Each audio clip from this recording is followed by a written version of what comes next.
Good afternoon, everyone. I would like to welcome you to our Krasno Global event today. Our distinguished guest today is General Ben Hodges.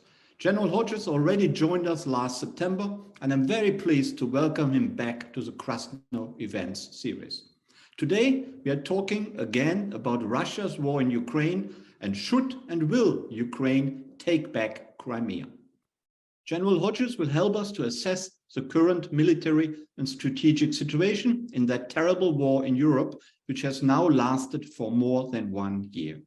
I'm Klaus Lares, and I'm the Richard M. Krasno Distinguished Professor of History and International Affairs at the University of North Carolina at Chapel Hill.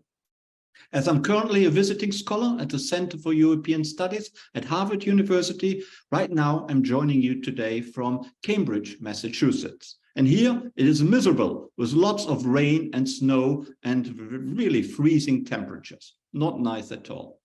Thank you all for joining us today. I'm very pleased that once again we have a very large international audience. Please submit your questions in writing with the help of the chat function at the bottom of your Zoom screen. Our Krasno assistants, Willow and Jess, will select your questions and read them out aloud to all of us. I'm more than pleased to welcome General Ben Hodges back to the Krasno event series. Ben is one of the world's best military and strategic experts on the Ukraine war, on what is going on there and how to assess the shifting situation on the ground. General Hodges has had a long and highly successful military career in the US Army. He is a former commanding general of the US Army Europe. He served in this role from 2014 to 2017. Prior to this, Ben held senior operational and staff positions in Iraq, Afghanistan, Korea, Turkey, and with the Supreme Allied Commander in Brussels. After leaving the army in 2018, General Hodges held the Pershing Chair in Strategic Studies at the Center for European Policy Analysis. He now is a senior advisor to Human Rights First, a non-profit, non-partisan international human rights organization.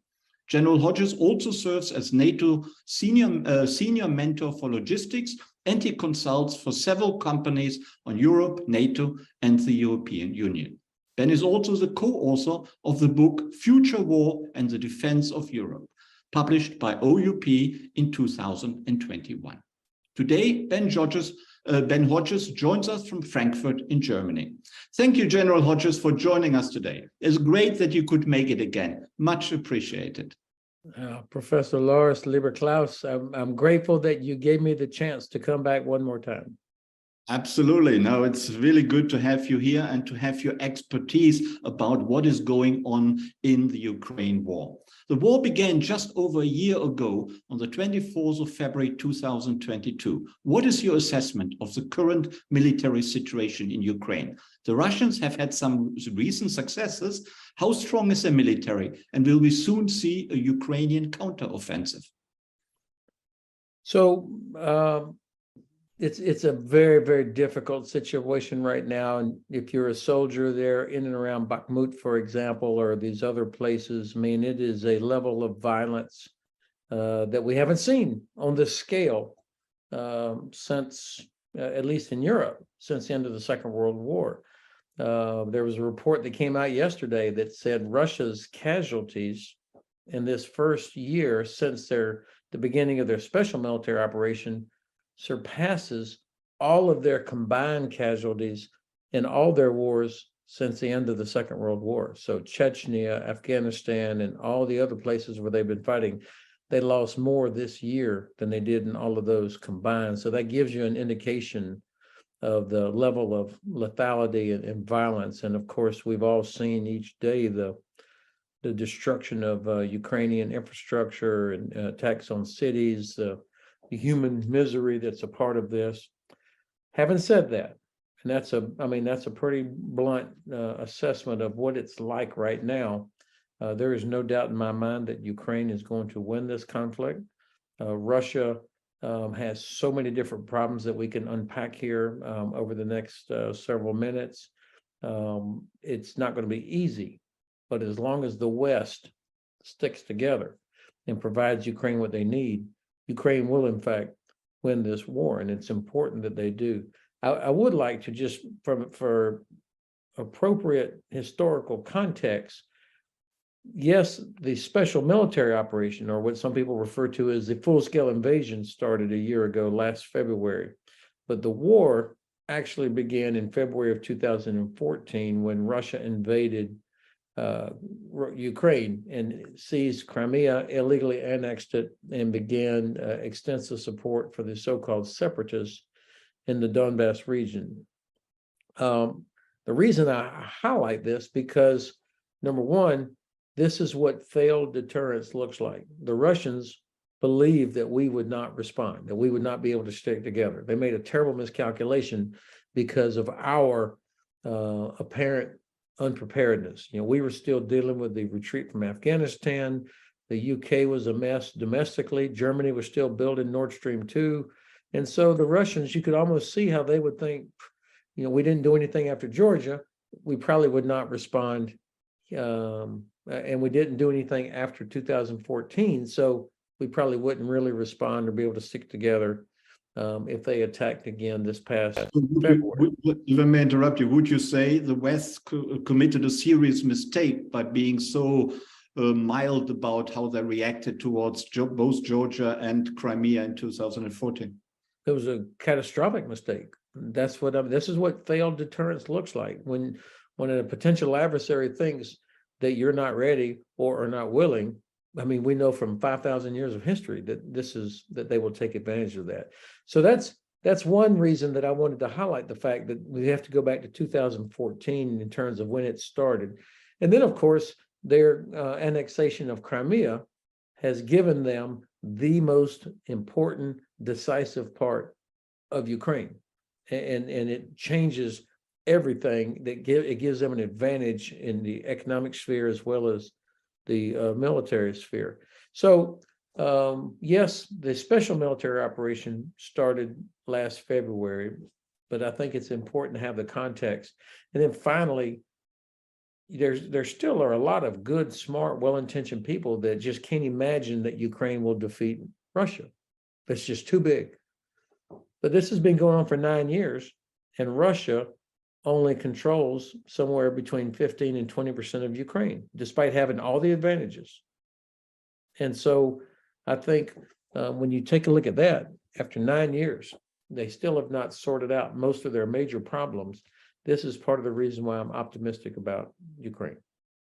Thank you. Tell us about the strengths of troops and equipment available on both sides. As you rightly said, there's been a lot of destruction and death and wounded. So on both sides, what actually is the existing strength? Yeah, it's hard to know exactly the numbers on the Russian side. There's been a lot of headlines about 500,000 new conscripts and hundreds of thousands of this or that. I don't believe any of those numbers. I think the Russians probably have total somewhere between 250, 300,000 troops involved in this conflict in and around Ukraine, which is more than what they started with, you'll remember. So they have gone through a couple of iterations of mobilizations, increased conscription. Wagner Group in particular, the private military company led by Mr. Prigozhin, has emptied the prisons. So they have gotten up, I think, somewhere in that range, but that's just raw numbers. That does not equal real combat power. It's hard to say how many their casualties are. The Ukrainian General Staff puts out every day what they think the number is, and I think it's somewhere around 135,000 killed, and then another tens of thousands that are wounded of Russians. I never trust numbers from anybody, even from my own soldiers, just because there's so many ways that these kind of things, the way they get reported, especially on that scale. So even if you cut it in half, though, I mean, that's an enormous amount of loss of life. The BBC put out a map a couple of days ago. It's fascinating, that shows the distribution of where all these soldiers, the dead Russians, originated. And you won't be surprised to learn that almost zero from Moscow. The vast majority of their casualties are happening out in far eastern part of the Russian Federation, or the ethnic areas and the poor areas. Almost no families in Moscow are going to any funerals. I do trust the numbers that I see on vehicles, because British intelligence and organizations like Oryx and Bellingcat, they only credit a destroyed vehicle if they can have a photograph and can geolocate where it's at. So the numbers I do generally trust. On the Ukrainian side, the numbers are, I'm certain they've lost tens of thousands of soldiers killed and wounded. There's no, just given the nature of the combat and the intensity of it, not so many as the Russians, but nonetheless a huge number of casualties. But they do a good job, I will say, on two things. One, their medical evacuation has improved dramatically over the past few years, and especially this year. Whereas on the Russian side, you see almost no attempt to do what we would recognize as medical evacuation, battlefield treatment. So I suspect that the Russian died of wounds rate is significantly higher than it is for the Ukrainian side. On the other hand, I have no idea how many they really have, because Ukrainian General Staff is very, very disciplined about protecting information. So I don't know how many troops they have. I don't know how many actual casualties they've had. But in a war of attrition, they still have about 2 million women and men of military age that are prepared to step forward. So I don't think we're going to see Ukraine running out of people. Thank you. Thank you. You were just gone. Your audio was gone for a minute. What about the Western tanks and even jet fighters, which have been increasingly mentioned in the last few weeks? Will, first of all, do you think they will actually be committed? There was a report in the New York Times today that Western nations seem to be very hesitant to actually follow up on their promises and send tanks to Ukraine. And will it make a difference? It will make a difference, and they are showing up. Am I coming through? Oh, you come through, yeah. Okay, I'm sorry. They will make a difference. They are arriving. The U.S. tanks are going to come way late, and I think this was by design or whatever, but the solution that the U.S. chose for this means that these will be tanks that won't arrive probably till the end of the year. So they won't be a factor, except in that I think this was done deliberately by the administration to enable the Germans to go ahead and agree to provide the Leopards. So 31 Abrams tanks, that's a battalion in the organizational structure for the Ukrainian army, and they will get put into the fight at some point, but nonetheless, they will not be a factor this summer. The German Leopards, of course, which are coming not only from Germany, but also from Poland and other countries, these will make a difference. The Leo is a very, very good tank. And of course, as you know, the crew, that's what makes the difference. It's, do you have the women and men in these vehicles, are they trained to operate effectively? They will be able to defeat anything that the Russians can put on the battlefield. What is already arriving in numbers are the Bradley infantry fighting vehicles, German Martyrs, and other infantry fighting vehicles that are necessary as part of a combined arms team. So I suspect that what we'll see is by June, when the Ukrainians launch what I would anticipate will be a significant counteroffensive in the southeasterly direction towards Azov Sea, probably towards Mariupol or Melitopol, for the purpose of breaking the land bridge they will have at least 3 or 4 brigades of their own equipment, Ukrainian tanks, infantry fighting vehicles, as well as the huge number that they captured from the Russians.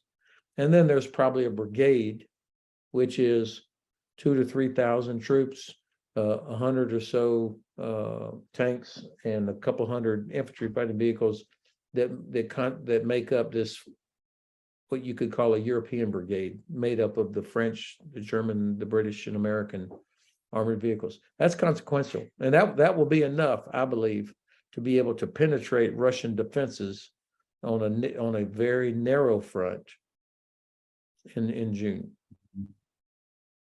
But will the Russians also get support from other countries? For example, from Belarus, will they get involved in the war? What about Iranian drones and other commitments? Even now there's talks that the Chinese may send military equipment to Russia. Do you believe that that is correct? Okay, so there's 2 or 3 things here. First of all, one of the reasons I am so optimistic about Ukraine's chances is that they have 52 countries supporting them. Okay. Russia has the ones you just named. Iran is providing drones, which is really a comment in and of itself, that Russia has to import drones from Iran. I mean, that tells you that their defense industry is in bad shape. Sanctions are having an effect. North Korea, I think, is providing some things, but I can't tell for sure. Probably artillery ammunition. And I had heard that they were also providing winter clothing, which is another statement that North Korea would have to provide winter clothing to Russian troops. Belarus is to me, I haven't quite figured it out. I think Lukashenko is continuing to do what he's always done, which is to try and play this role of to do just enough to keep the Kremlin happy by, in this case, allowing Russians to stage there, to launch attacks from there. But he's not, and he has provided ammunition and equipment to Russia for use elsewhere.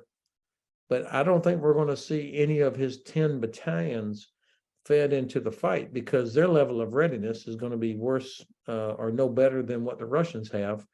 And I think he knows that they will be decimated once they get into the fight. And I think also he may be concerned that they won't actually fight, because they don't have the same sort of animosity or the reason between Belarus and Ukraine that Russia has. But he also, of course, is going to be worried that about getting annexed by Russia. So I think he'll have to continue to play that game. Interestingly, as I had hoped and anticipated, the partisans, if you will, inside Belarus are just launched a strike yesterday that severely damaged, maybe permanently, one of Russia's 7 air. It would be the equivalent to our AWACS, which is an aircraft that flies and has the gigantic dish on top of it that is able to provide a mobile aerial picture for organizing your air forces.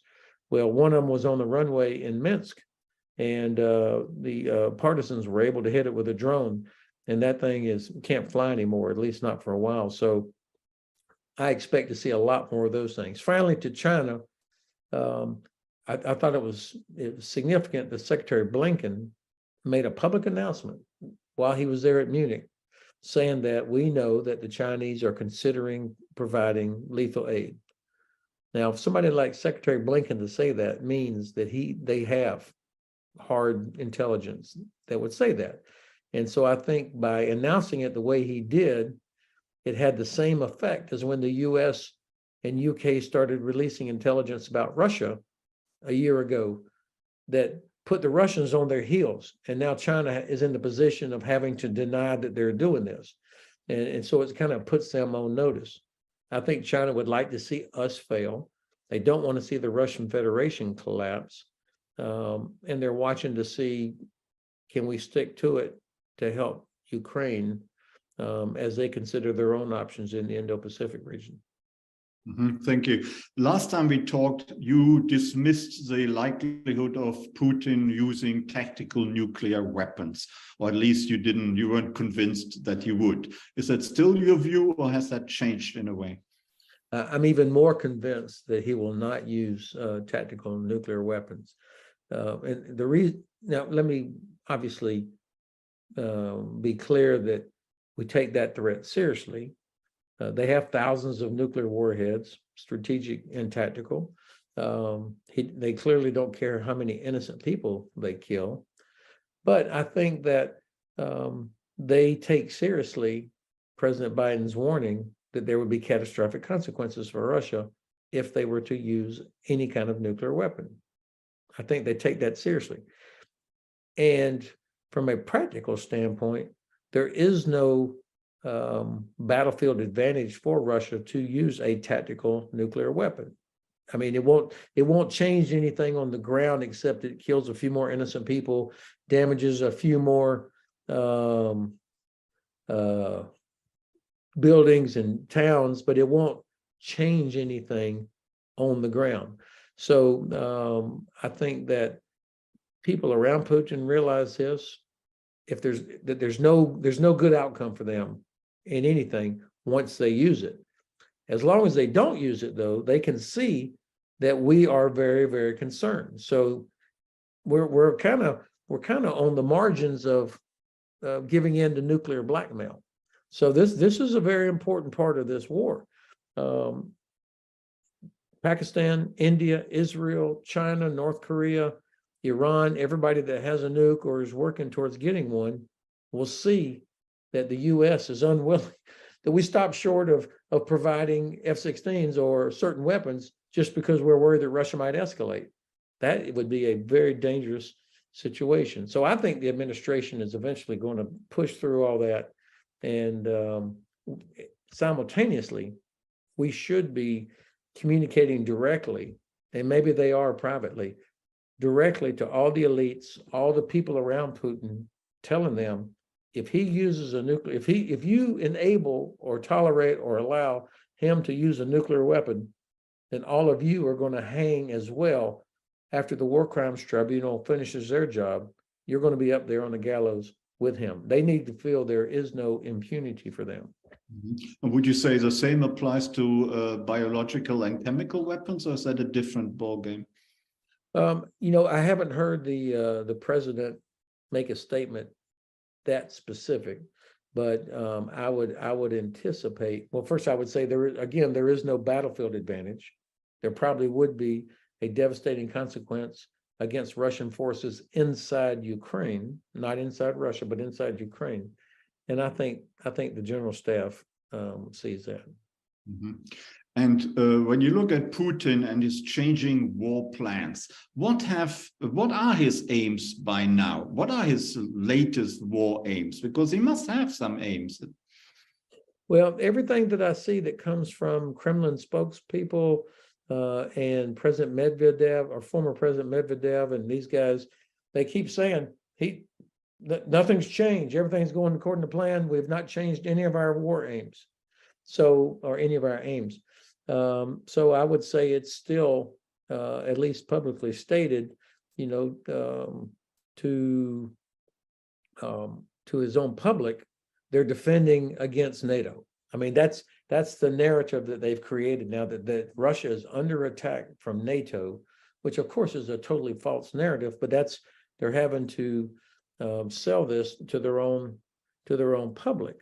I think actually what they want is to have control over the 4 oblasts that they have annexed here in recent months: the Zaporizhia, Kherson, Luhansk, and Donetsk, in addition to Crimea, which they had already illegally annexed.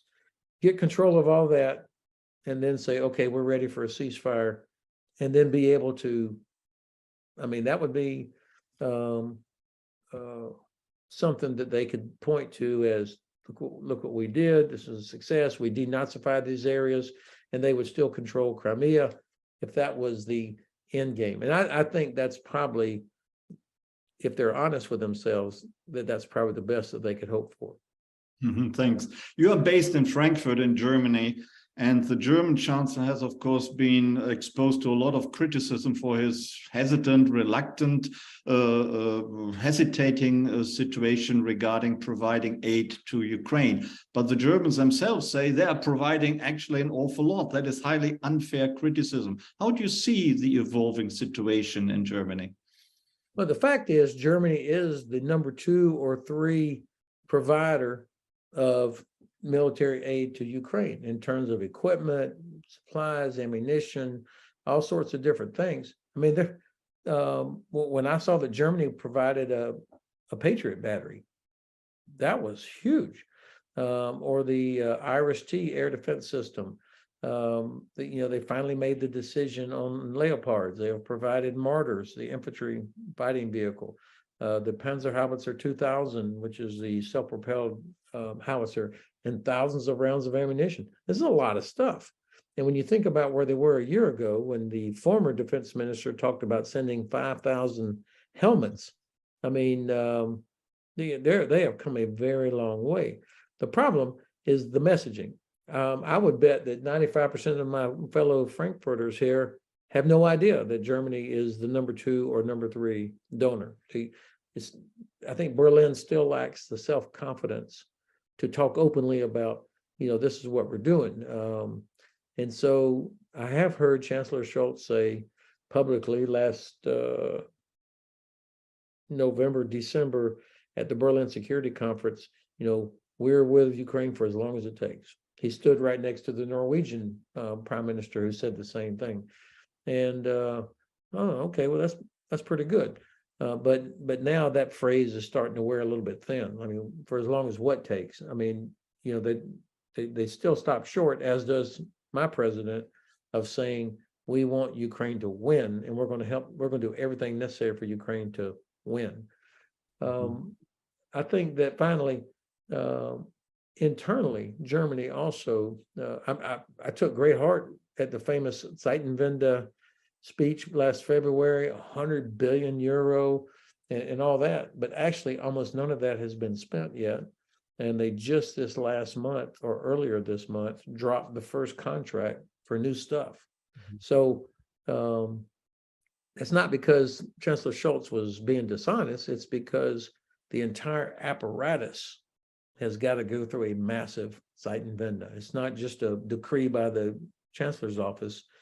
It's, the bureaucracy, the ability to spend money, to do what needs to be done is not there. With the exception of the United States, isn't it still geography which defines the situation and the position towards the war? With France in particular, but also Germany perhaps being more reluctant than, let's say, Poland, the Baltic states, and countries much closer to Russia. Isn't that decisive? Well, certainly our allies in Estonia, Latvia, Lithuania, Poland, Romania take this much more with a much greater sense of urgency than do Germany and France, for example. But I have heard President Macron, even he's talking about winning now. The German Defense Minister Pistorius, the new defense minister, who I think is a significant improvement for Germany, he even talked about winning. So there is a disparity, but it's not quite so stark. Certainly, Sweden and Finland have demonstrated their concern and their sense of urgency by applying for membership in NATO, which, by the way, I do think this will eventually happen. I don't know if it'll happen in time for the NATO summit in Vilnius in July. I hope it does, but this is frankly depends on Turkey.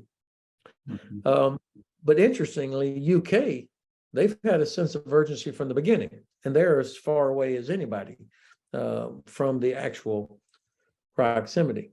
I listened to Prime Minister Kallas of Estonia at the Munich Security Conference, or maybe it was another conference before that, and somebody had made the comment that, come on, the Russians, they only got this far, and then they eventually had to pull back. And she goes, yes, this was after Bucha. She goes, yes, that's true. But the land that they did take in those first 2 weeks equals the size of Estonia, Latvia, and Lithuania. So even though they were eventually defeated and pushed back, in a couple of weeks, the Russians did capture the equivalent amount of terrain. And so for them, that means, and we see what happens in towns that the Russians overrun. So for them, that they know that this is about life and death for them if they're that close to Russia. Mm-hmm. There are increasing calls almost everywhere, including the Western world, for peace talks, that the two sides should really get together and begin talking to end the carnage. And recently, the Chinese came out with their so-called peace plan, and they called for the same initiative. Do you think it is time to talk, or is it too premature, or is it even impossible to talk right now? Well, that Chinese offer lasted about an hour and a half, I think. I mean, they had no credibility because it was also within the context of, they're looking to give weapons to Russia or ammunition. So this is a permanent member of the UN Security Council offering to backfill ammunition that Russia has used to kill innocent people. So they just don't have any credibility. And it wasn't really a peace plan as much as it was a list of possible considerations. But President Zelensky said, "Oh, there's 2 or 3 things in here that we would agree with, such as Russia having to withdraw." So I think right now there's very, very little likelihood of any serious peace discussions. I think the Kremlin doesn't want it yet. They don't want to get engaged, not in a meaningful way, until they think they can have what it is they really want. And I think on the Ukrainian side, I mean, what's in it for them? I think they probably have 98% of the population say, absolutely, we're going to keep fighting. I mean, they've lost a lot, and to roll over now, I think it would be impossible for President Zelensky to do that. And frankly, I don't think they should. Russia has done nothing to earn any credibility as a reliable negotiating partner. I mean, any deal with them, you should start with the premise that they're not going to live up to it unless you've got a real compliance protocol in place. And I think, most of these offers and discussions kind of begin with the idea of, for the sake of peace, for the love of God, let them have Crimea, which would be a disaster. Mm-hmm. Do you see any slowing and weakening of resolve in the United States, perhaps in the American Congress, among the American population? Voices saying the war is getting too expensive, let's spend the money at home rather than on Ukraine. Well, certainly there is a segment of American society that has always been isolationist. I mean, there were people that were against the U.S. getting involved in World War II. So that there's always going to be a piece of that, but I think those are the extreme on the fringes. At the Munich Security Conference was the largest congressional delegation that has ever been there, more than 50 members, Republican and Democrat. I listened to Senator Mitch McConnell, the Republican Senate leader, who spoke at the CSU's Transatlantic Forum, which is always kind of one of the kickoff events there for the Munich Security Conference. And he stood up and said, "Hey, look, the reason I'm here with a very large Republican delegation is to disabuse everybody of the notion that somehow the Republican Party doesn't care about Europe, NATO, or Ukraine. We are here because we do care about Europe, NATO, and Ukraine." And he was, without saying it, of course, he was trying to create some separation from the crazies on the far right. So that got my attention, and both North Carolina senators were there, by the way. I saw both of them as part of this delegation. I listened to the chairman, the Republican, Mr. McCall from Texas, who's chairman of the House Foreign Relations Committee. He is all in. He's putting pressure on the administration to do more. So I think for now, certainly throughout the rest of this year, we're going to continue to see very strong bipartisan support for helping Ukraine. Mm-hmm. Thank you. Let's talk about Crimea. Crimea, in a way, has a unique position. And a lot of people say that Crimea should be granted to Russia because the population on the Crimea, even before the war, was largely pro-Russian rather than pro-Ukrainian. And there is pressure to do something about Crimea. On the other hand, the question arises, why haven't the Ukrainians attacked that land bridge leading to Crimea and interrupted the flow of Russian goods, even soldiers, from Crimea into the battlefield? So 3 or 4 important points in your question, Klaus. Now, first of all, the demographics of the population of Crimea is a total artificial creation. As you know, over the decades, Russia has been redistributing the population, deporting Tartars and others, and bringing in Russians. So I don't know that I would use this as the metric as, well, all the Crimeans want to be part of Russia. Plus, I don't think any of you, including you, actually trust any referendum that was conducted while Russian troops are standing there. So, but we'll know better in a few months once Ukraine does in fact liberate Crimea. But the significance of Crimea, I think, has been underappreciated. It kind of does get written off by people saying, "Oh, there's a special historical whatever," or I've even had a very, very well-educated German professor. I mean, it was Professor Doctor, one of those super educated guys.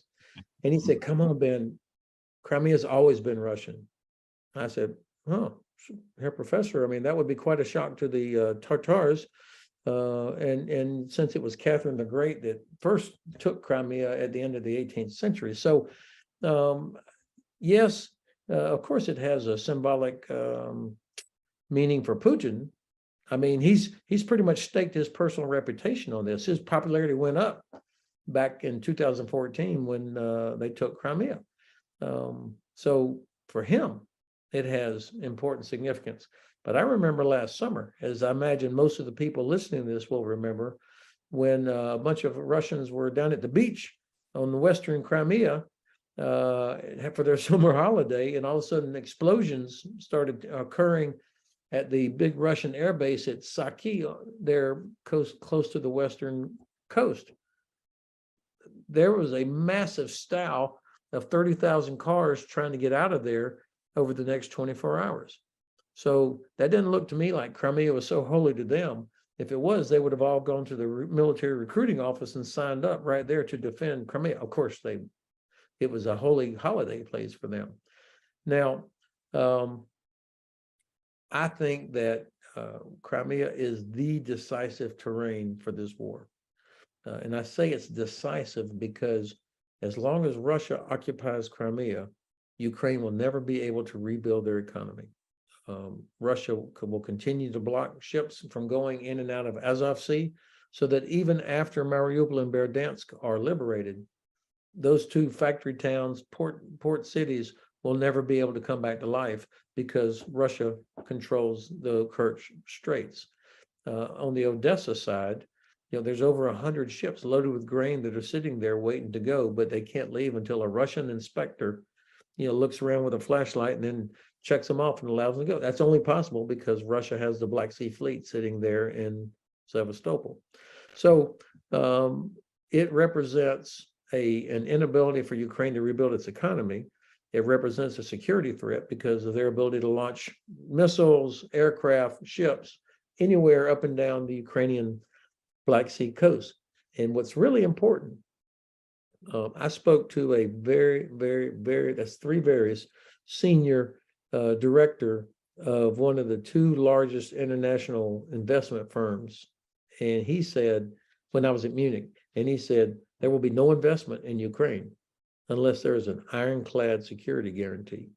And Ukraine will never be secure as long as Russia occupies Crimea, which means there will be no Marshall Plan. There will be no rebuilding of Ukraine. And so that means 4+ million Ukrainian refugees will continue to live in Germany and Poland and Netherlands and everywhere else because they have nothing to which they can go back. So this is strategic. Donbass is important, but you could kill every Russian in Donbass and that would not change the outcome.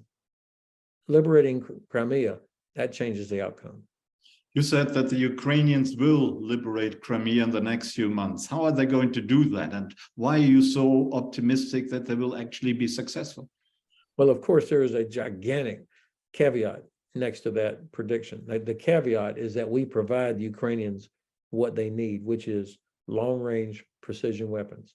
So if you imagine in your mental map, Crimea, there's only two roads, two land routes, or what we would call a line of communication that connect Crimea to Russia. One is over the Kerch Bridge, which was hit last fall, of course, and I anticipate the Ukrainians will revisit that again. The other one is the so-called land bridge that connects Crimea to Russia via Melitopol and Mariupol. So, so what you have to do is isolate Crimea first by severing those two lines of communication. We've already mentioned the Kerch Bridge. The way you sever the land bridge is what they're doing already. They're starting to hit the bridge at Melitopol, which they can reach with some systems, but not enough. So that's an attempt to begin disrupting that line of communication. But also, I think this armored force that they are building up will be used probably, my guess is June, when you've got ideal weather conditions, and these brigades that they have been building will have had the chance to train and practice and be ready to launch their attack. That will sever that land bridge. And now you're in a position where you can start bringing up more HIMARS and begin to make the Crimean Peninsula untenable. So don't think of a big blue arrow of infantry assaulting across that very narrow Perekop Isthmus. That would be very, very difficult. Instead, think of how they are going to make it untenable. You know, you have this famous North Crimean Canal that diverts water from the Dnipro River. For sure, they're going to cut that again to turn off water going in there. I mean, this is like medieval siege warfare. You turn off the water, you isolate it, and then you bring up the siege howitzers, which are HIMARS. Now, what they have so far has a range of 90 kilometers. That's not long enough. So that we have got to get them other capabilities that would allow them to reach out to 150, 200, 300 kilometers. That means ATACMS, which is the 300-kilometer rocket that's also fired off of HIMARS, or the Gray Eagle drone, which carries Hellfire missiles and can loiter for about 25 hours. Something called the ground-launched small diameter bomb, which you have started providing, or they will be provided, that have a range of 150 kilometers. And then I think the UK is going to provide something called Storm Shadow, which also has around 100 or so kilometer range. These are the capabilities. Now, people say, what about F-16? Yeah, I'm all for it. We should have done that months ago. But for me, it's not the platform or the system, it's the capability that matters. So I don't care how they do it. There are several different weapons that could be provided to achieve that effect we're talking about of isolation and then making it untenable so that the Russian Navy cannot operate from Sevastopol. The Russian Air Force cannot fly out of there. And so that's how you set the conditions for Ukraine liberating Crimea before the end of August. Two questions. Why hasn't the water and the electricity already been cut off? That should have been possible even without a full-scale liberation and invasion. Secondly, if you use these or give the Ukrainians this long-range capability, including missiles, how can you be sure that the Ukrainians will not use it against Russia proper, St. Petersburg, Moscow, and you know what I mean? Yeah. So on the water, I don't know exactly why they haven't already done that. Obviously, they're aware of it because they blocked it in 2014.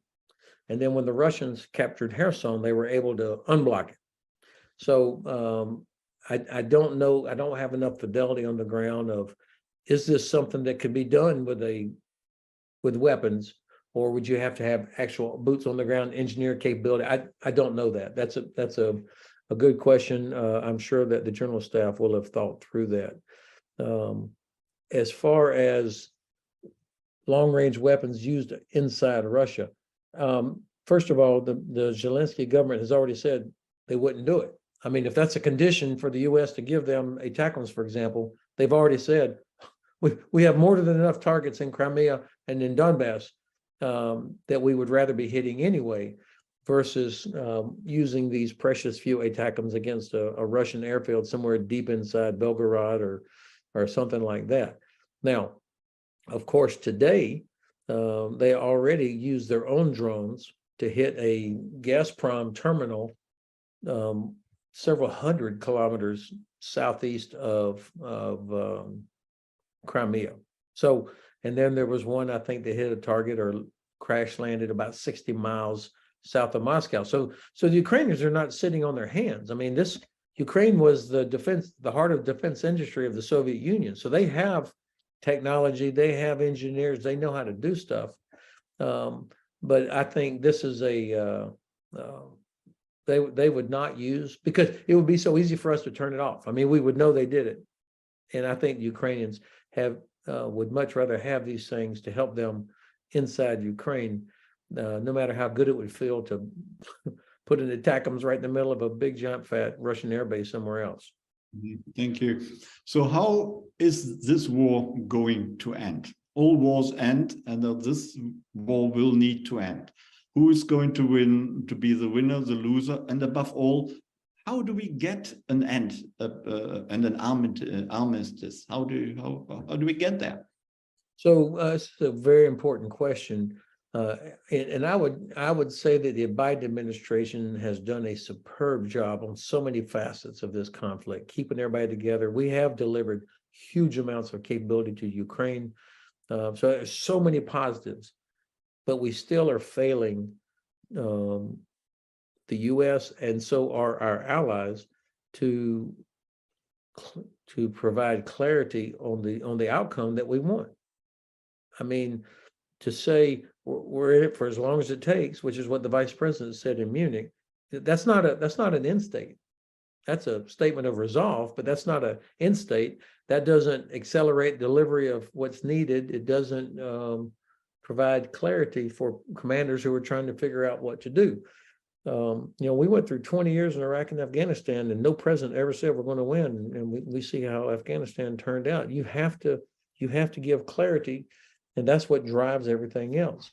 So the administration has got to decide how we want this to end.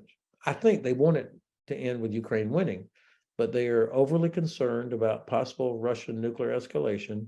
And I think China has something to do with this. I think the Chinese are putting a lot of pressure on there, or maybe, but of course, I don't know that. But because of that, we continue to deter ourselves, and we stop short of giving things as quickly as they should have been provided. And it's affecting our policy decision process. And that's why we're doing things so incrementally, rather than saying, here's everything that's needed, let's get it done. I believe it could end this year. If we decided this would be the quickest way to end the killing, is to help Ukraine win this year. But I don't think the administration is there yet. But what do we mean by winning? How, in what way is Ukraine supposed to win? Yeah, this is easy. So the desired end state should be Ukraine regains sovereignty over all of its territory, all of its legal borders. Including Crimea. Of course.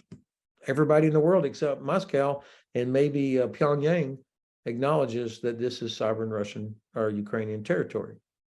So yes.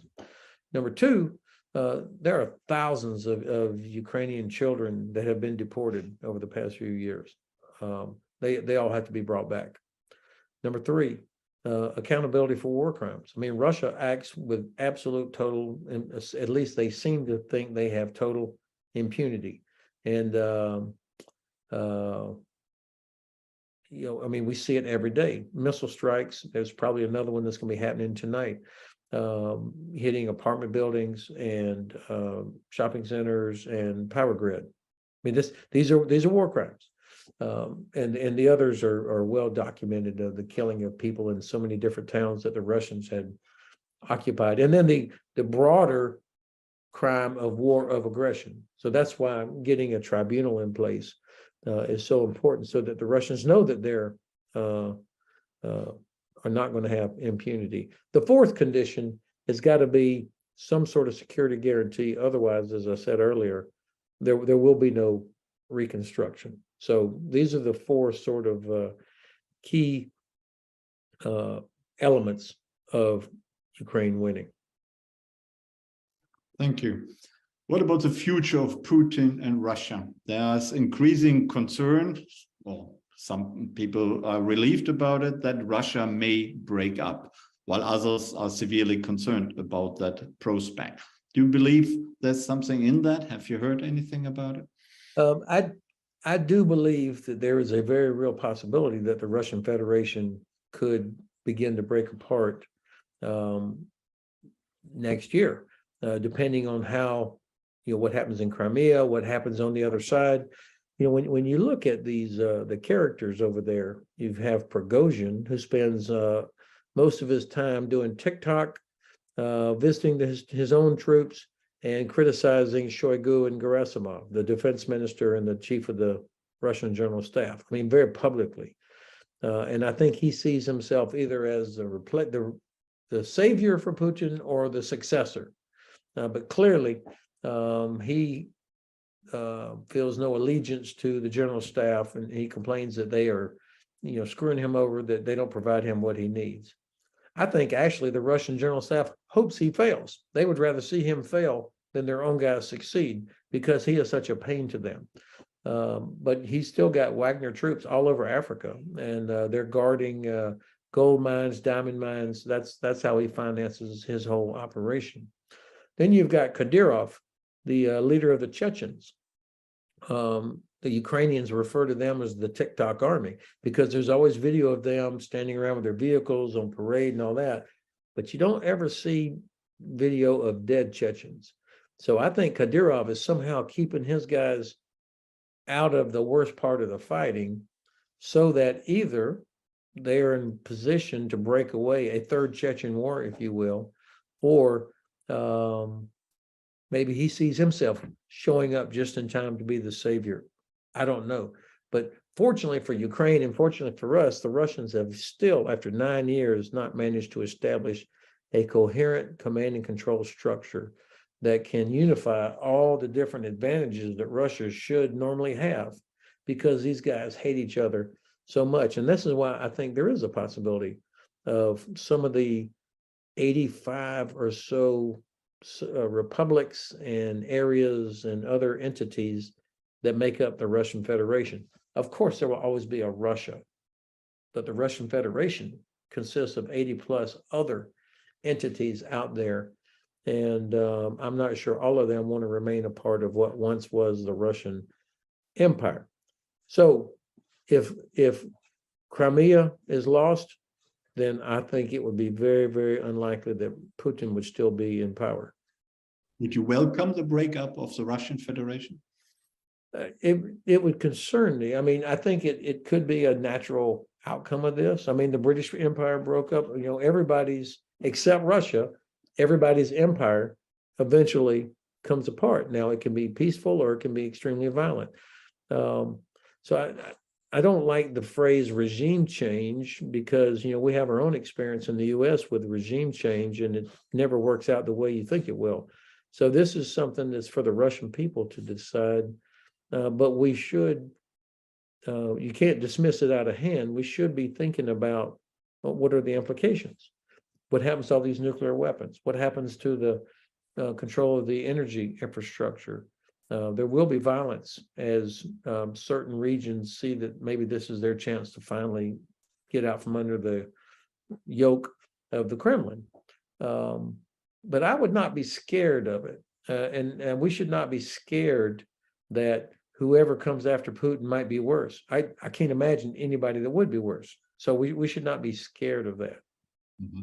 Let me ask you a couple of more questions, and then we open it up to questions from our audience. The first one would be, what, in your view, are the geopolitical implications already of the Ukraine war? Think of the global South, India, think of Central Asia, think of Taiwan and China. What, how do you see that, these consequences of the Ukraine war? Well, from a geostrategic perspective, we see what failed deterrence looks like. I mean, we've been reminded what we've known from thousands of years of history, that if there is an aggressor out there, or an autocrat or a dictator, if they see opportunity, they're going to exploit it. And we failed to react properly after 2008 and 2014, and so here we are. So that's one thing that is a major takeaway for me. We've also been reminded that not everybody sees the inherent beauty and value of supporting Ukraine. I mean, there are a lot of countries in Africa. Almost every country in Africa either abstained or voted in favor of Russia in the recent UN General Assembly non-binding statement, because, you know, they see opportunity, advantage, or profit when Russia or China operates and brings investment, even if it results in these terrible debt traps. The fact is, we have not consistently invested or worked hard enough to have the relationships necessary in Africa and in some other parts of the Middle East and Asia. I think it's probably been a little bit of a surprise that India and Brazil have not been more pro-West, because each of them has their own geopolitical issues with which they have to deal as well. Iran is for me, this is well beyond my expertise. I mean, they have got a terrible situation at home. These incredibly brave women that are continue to protest out there despite a crackdown, that's still, I mean, this is still going on. It's not getting the same coverage it was, and maybe it's not on the same scale, but that's still going on. So Iran doubling down on the crackdown of them and handcuffing themselves to Russia, I can only believe that they have been given some sort of indication from Moscow that will help them accelerate their nuclear development, that there's some kind of huge advantage for them to do this, because obviously they're not winning any friends. And then finally, of course, China is in such an important role here as a permanent member of the UN Security Council. They've been caught with their hand in the cookie jar, planning to provide weapons to Russia. We'll see if President Biden said he didn't think they're actually going to go through with it, and I would agree with him on that. But they're watching closely to see how much resolve and steel the West has. I mean, are we willing to see it through to help Ukraine defeat Russia? Are we really serious about defending all of our values, sovereignty, international law, freedom of navigation, human rights? Are we really serious about that? And if not, then I think China will see that they could pretty much almost do whatever they want in the Indo-Pacific region. Thank you. You've been retired for a few years from active military service. So do you miss that you're not active right now in this very important situation? Every day, I wish that I was either with our soldiers as they train and prepared, and we were doing their NATO jobs, you know, of deterrence and defense, and then also to be able to go in and out of Ukraine to see for myself, you know, what's going on, to help us understand so how we could be more helpful. Of course, I miss that, but there are people younger, fitter, and smarter than I am that are in charge now, and so it's time for me to have stepped aside. I'm really impressed with General Cavoli, the Supreme Allied Commander, General Williams, the Commander of U.S. Army Europe, and the others, what they're doing. And Americans can be very proud of these leaders. I tell you what I do miss, Klaus. I really miss having the communications guy follow me around. I mean, I used to always have this sergeant that was an IT expert everywhere I went. He was with me or she was with me because, on this phone here, I am, let's just say I'm not literate on most modern communication systems. So I really miss having that sergeant with me. Thank you. We have plenty of questions from our online audience. Willow, would you be so kind to ask the first question? I'm sure there are plenty of interesting questions. There are quite a few. Let's start with this one. A couple people actually have asked about the apparent hesitation on the part of the U.S. to provide missiles and other military support to Ukraine. And what they ask is, what is the American motive in all of this? So this is the most frustrating thing for me. And I think it stems from the fact that we can't say we want Ukraine to win, or we have stopped short of saying that. And therefore, we find reasons or concerns of why we don't want to perhaps provoke Russia. I mean, that's how it comes out. Or they'll say we don't have enough for ourselves. That I've heard that as a reason or justification for not providing the ATACMS, for example. Or on the M1 tanks, well, it'll take too long to train. It's a maintenance problem, and all so all these things start sounding like excuses. And I think it really boils down to we don't have clarity of how we want this to end. If we did, we wouldn't be having all these debates about, what kind of fuel does the M1 tank? As I listened to all the discussions about M1 tanks, I started wondering, well, why the hell do we have them if there's so many problems with them? And it's obvious that these were being put out as excuses rather than policy justification. So I think it has to do with concern of provocation and concern, do we have enough if we got into a conflict with China? Thank you. Jess. Yes, we have another question. If Crimea is non-negotiable, does that mean that this war has been fought or it has to be fought to complete victory? Or do you see room for negotiations centering around other issues such as NATO membership? So this is really an excellent question. And I think a lot of good people are trying to figure out a way to, is there some path to a negotiated conclusion that is acceptable. At this point, I don't see that, but I could imagine at some point, let me back up it. It has always been a principle of the alliance that nations get to make their own choices, that Russia does not get veto authority over who joins NATO. So I think to offer up that, okay, we promise Ukraine will never join NATO, would be a break with a long-standing policy. And also, that's not why Russia went into Ukraine. They weren't worried about Ukraine joining NATO. What they really are worried about is Ukraine being in the European Union and becoming so successful economically and the quality of life going up. And so to have a large, booming, successful liberal democracy on the border of Russia is something that Putin could not possibly tolerate. So the NATO thing, I always thought that was a part of the fairy tale narrative. Now, I have heard people say, well, what if Crimea had some sort of special status where Russia would leave it, but Ukraine would not put troops on there?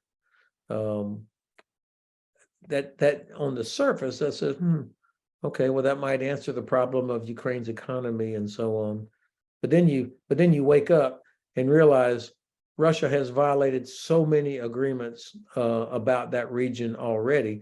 Why should we all of a sudden expect that now they would live up to any agreement? So unless there was a massive peacekeeping force provided by multiple nations, I can't imagine. And then again, why should Russian aggression be rewarded? That Kerch Bridge will still be there. So if Crimea had neutral status or some sort of autonomous status, would the Russians have to take the bridge down? Because that still interferes with shipping of major large ships in and out of Azov Sea. So I don't think there is an easy solution as long as Russia is your negotiating partner. Thank you, Willow.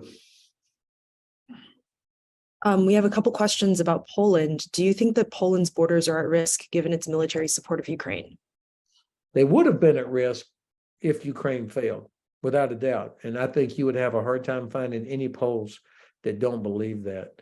They've got a few hundred years of history with Russia. And so, they are growing their military as fast as they can. They're modernizing as well as expanding the size of the military. They can't get enough Americans in there. It's already kind of our center of gravity on the ground for Eastern Europe. So I think that they would be very concerned if Ukraine had not stopped Russia.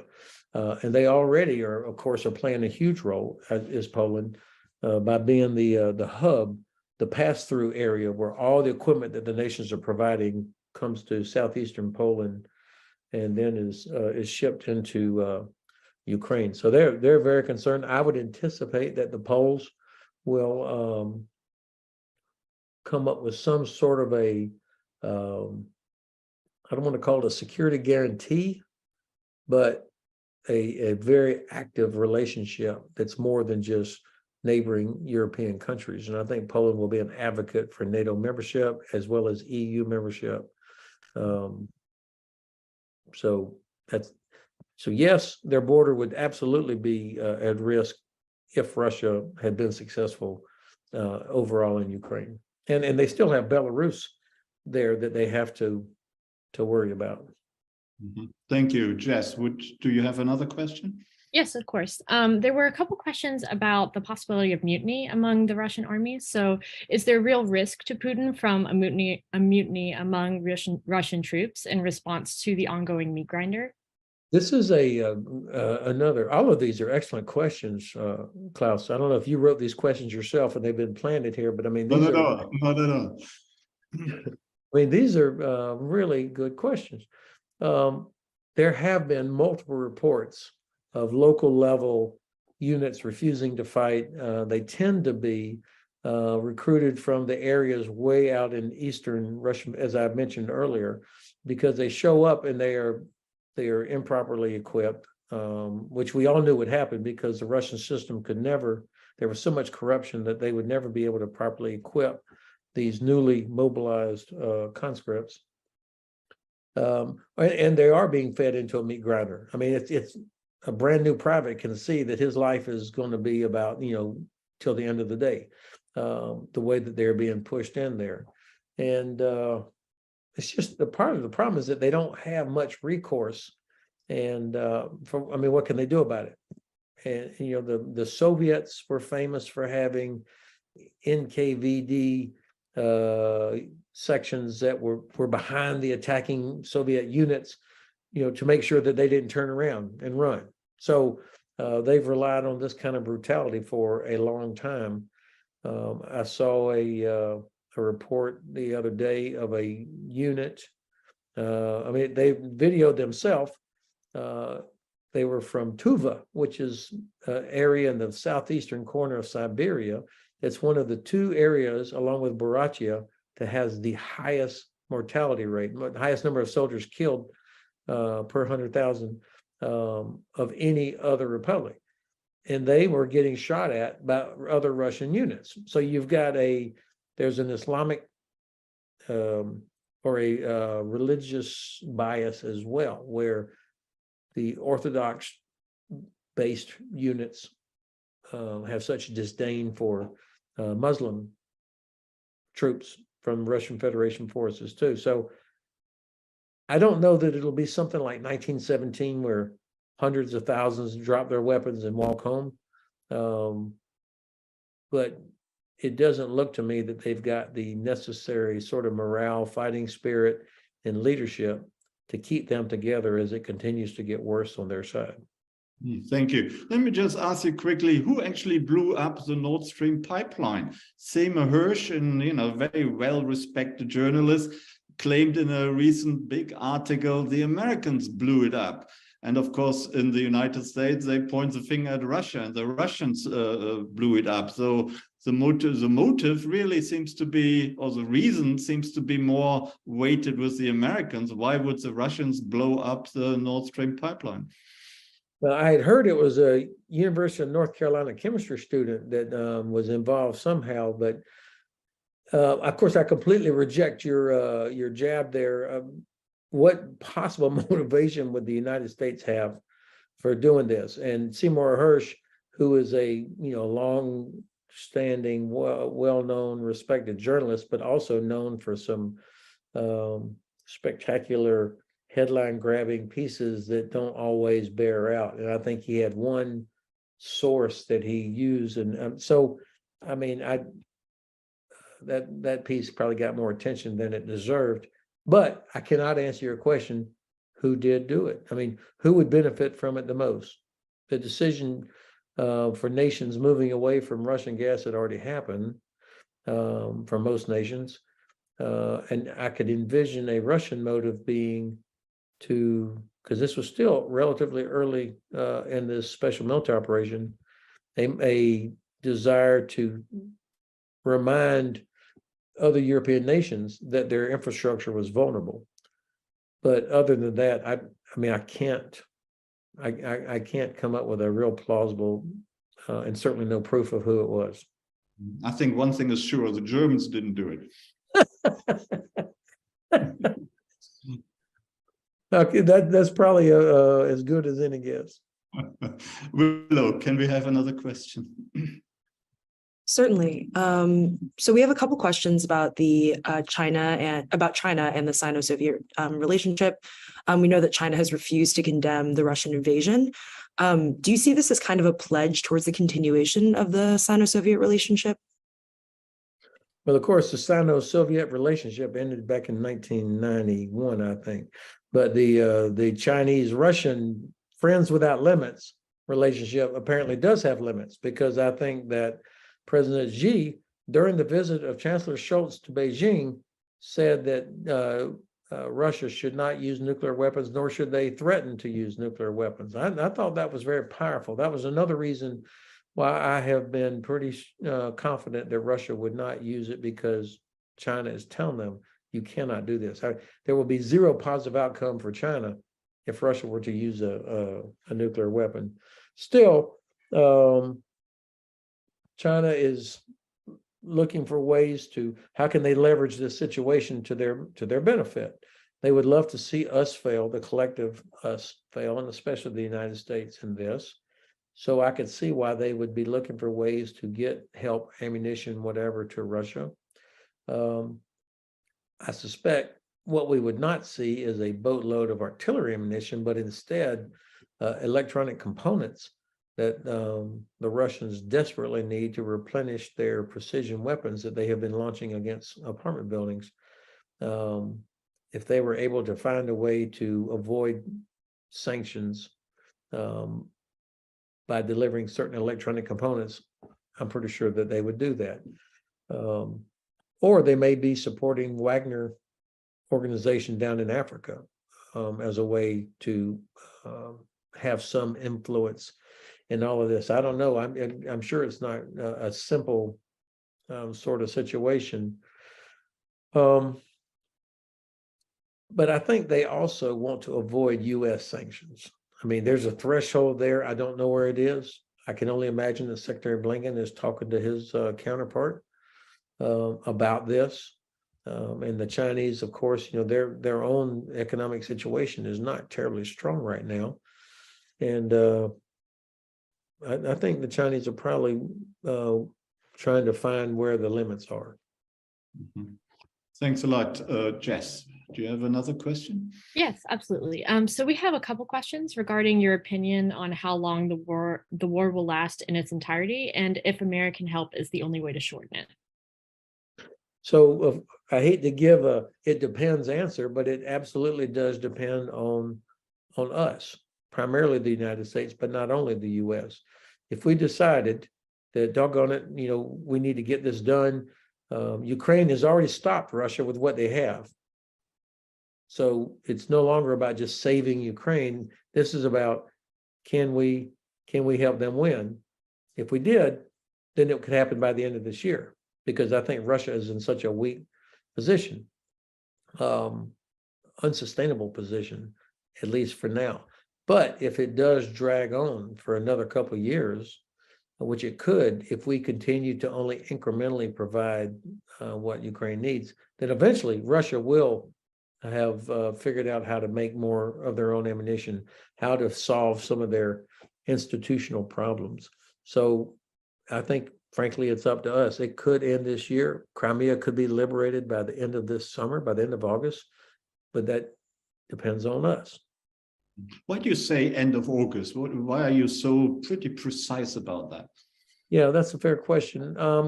I thought if the combination of a land counteroffensive plus the use of precision weapons, that 3 months, June, July, August, would be enough time for them to make Crimea untenable, that the Black Sea Fleet would have had to have left. And then so many things would start happening, and I think you would start to see a cascading effect.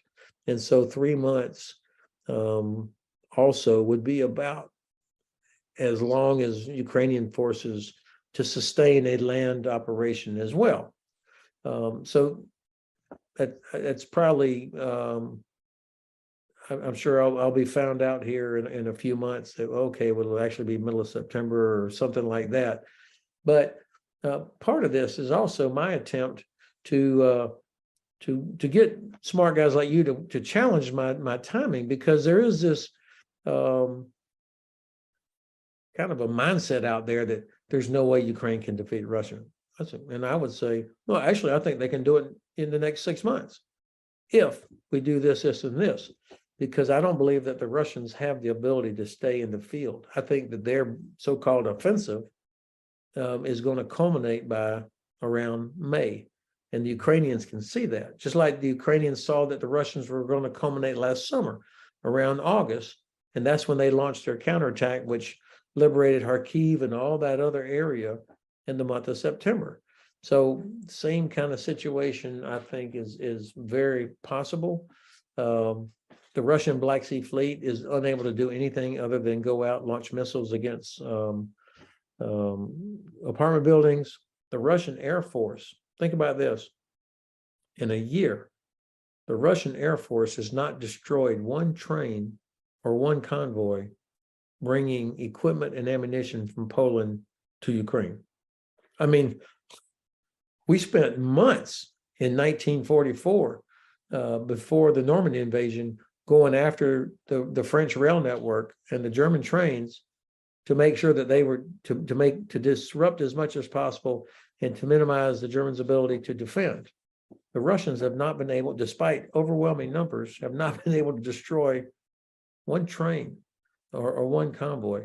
I think this points to some of their serious weaknesses. But what you also say is that time seems to be on the side of the Russians rather than on the side of the Ukrainians. Is that? If it goes beyond this year, yes. Thank you. Willow, please. You've mentioned failed deterrence as a cause of where we are today a few times. Does the American government look like it's learned a lot from this conflict? Has our foreign policy towards other potentially aggressive actors changed, or will they change? So one of the best things that's happened in the past year is that Senator Shaheen of New Hampshire and Senator Romney of Utah together put forth bipartisan legislation requiring the U.S. government to develop a strategy for the greater Black Sea region. This is so important, and it's now the law of the land, by the way.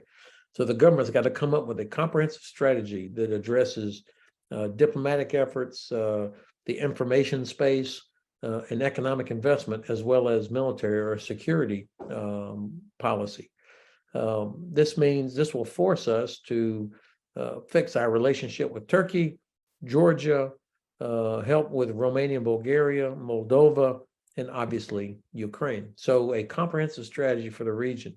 This is something that the U.S. government is finally getting around to doing that's been needed. In the past, we've talked about Ukraine as if it was an island, Georgia as if it's an island, rather than a region that's knitted together and connected together by this Black Sea.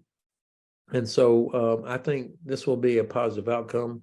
I think the right half an hour down the road from me here in Frankfurt, the U.S. has a new 3-star headquarters called the SAGU, the Security Assistance Group Ukraine, which is responsible for helping to modernize their military. This will be a part of that kind of long-term effort. Warships going in and out of the Black Sea, of course, is controlled by what's called the Montreux Convention of 1936, which gave Turkey sovereignty over the Bosphorus and the Dardanelles. And the treaty says that non-littoral states, i.e. nations like the United States, Canada, UK, Germany, France, Italy, can only come up into the Black Sea through the straits with the permission of Turkey, and it's for a very specific amount of time and a certain size warship. This is an important treaty because it does give Turkey also the ability to keep Russian ships out during time of conflict. And the Turks, even though our Turkish allies are very frustrating, they have done this, and this has been important. So fixing our relationship with Turkey will be an important part of the way forward. Thank you very much. Jess, please. Yeah, so since you just mentioned the role of Turkey, what role do you anticipate for them when it comes to peace negotiations?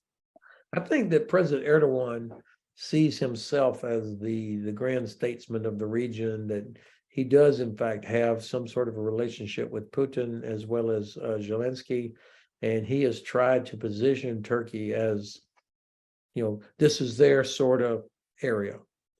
And he has had some success with the grain deal. You remember last fall that got the grain flowing again, although it is trickling.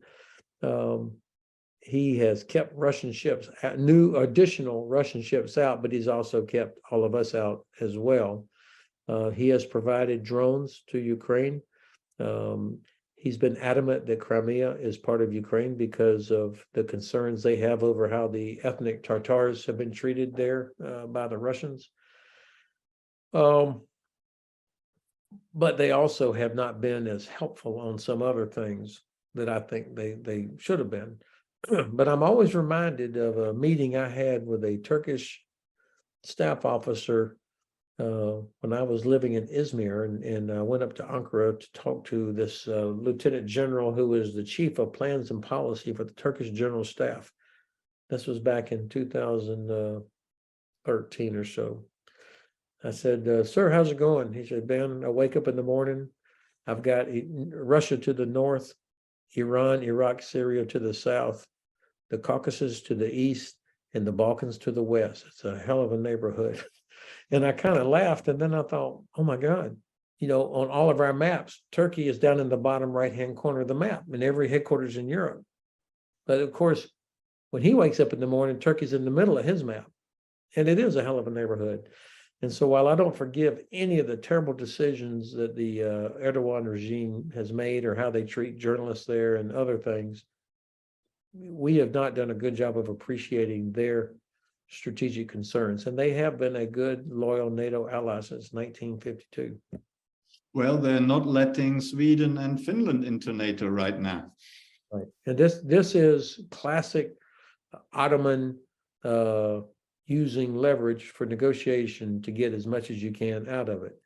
Now, President Erdogan has and this drives me crazy. I mean, obviously, Sweden and Finland should already be in the alliance, but he's got a very, very difficult election coming up in Turkey.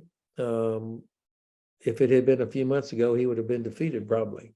And so he's doing what he has done for years, which is whenever things are going bad at home, to create external threats or problems.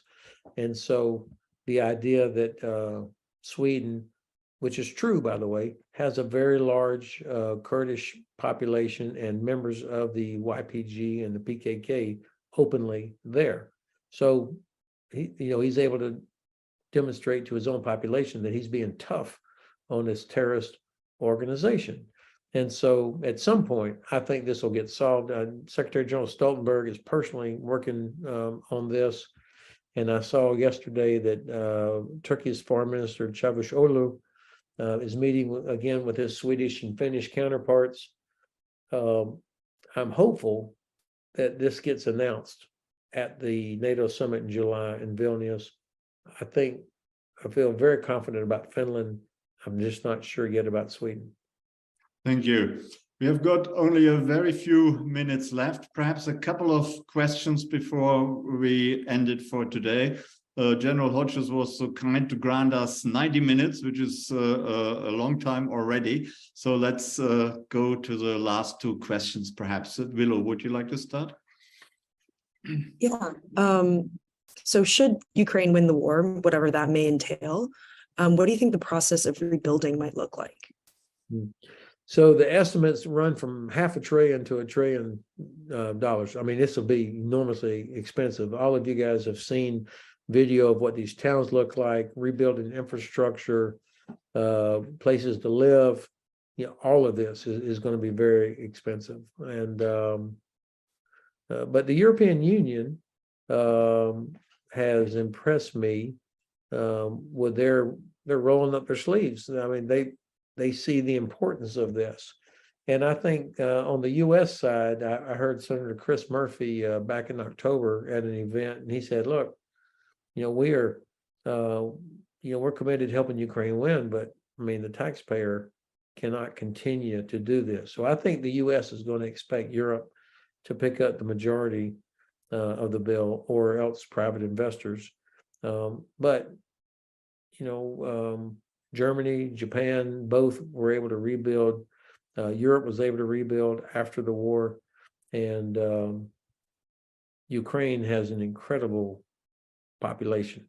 The women and men there, I mean, the resilience and their technological savvy. I think we're going to see a very, very strong Ukraine 10 years from now. And I think all these people that have fought for so much, they're going to have just about zero tolerance for corruption too. So it's going to be a much better place when all is said and done. Thank you. Jess, a final question, please. Sure. Do you think that the demilitarization of the Black Sea is a viable option as a result of an anticipated Russian defeat? I don't know why we would why those nations would agree to demilitarize it. I mean, freedom of navigation is not a gift. It's something that has to be enforced. And so if you don't have a naval presence out there to do that, then you lose an important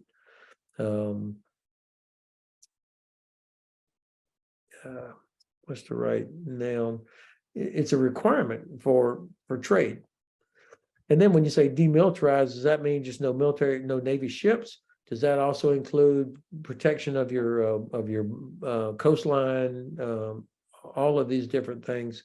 I'm not sure I would be in favor of something like that. I mean, every nation has the legal right to defend themselves. And so the idea that somehow the Black Sea could become a demilitarized zone would be pretty difficult to enforce. And I don't know that I would agree with that. Mm-hmm. Thank you very much. There are many voices who say currently that's a war between NATO and Russia. It's the final answer. Do you believe there's something in that? Well, certainly this is the narrative that the Kremlin needs because they cannot possibly tell their people that they have been hammered and crushed by Ukraine, which was supposed to be a corrupt group of neo-Nazis. So they've got to make it look like this is us against all of NATO. But for sure, every country in NATO, I think everybody except Iceland is providing some sort of capability to Ukraine. So I don't think I could be honest and say, no, NATO is not involved with this, because of course we're providing intelligence. The nations of NATO are providing support. but there are no NATO troops on the ground. There are no NATO aircraft flying overhead. We are providing them capability. Thank you very much, General Hodges. It has been a great pleasure. Your insights were stunning. Once again, we learned an awful lot, both analysis-wise and information-wise. So it has been really a great pleasure to have you here. I hope you gained something from our conversation and the many questions as well. And thank you very much for joining us today. It was an incredible privilege for me. And your two teammates there, Jess and Willow, and the questions that came in from outside. As I told you before we started, I always like that part, to hear, so I can hear what other people are thinking about things, and it makes me, always forces me, just like the last question about demilitarization. It's not something I had thought about, so to have to kind of think through those things is helpful for me. And even though I've lost my voice now, I'm grateful for the opportunity. Thank you very much again. And of course, thanks to Willow and Jess for having done such an excellent job. Our next Krasno event is actually about Germany on the 23rd of March, also at 2 p.m., where we will talk about the global position, the global influence of Germany, and of course, Olaf Scholz's Zeitenwende and its implications. For today, thank you very much to everyone for joining us. We have had a very large and impressive international audience. And last but not least, thank you, General Hodges, for joining us today. It was really very interesting indeed. Good night. Good night. Bye-bye.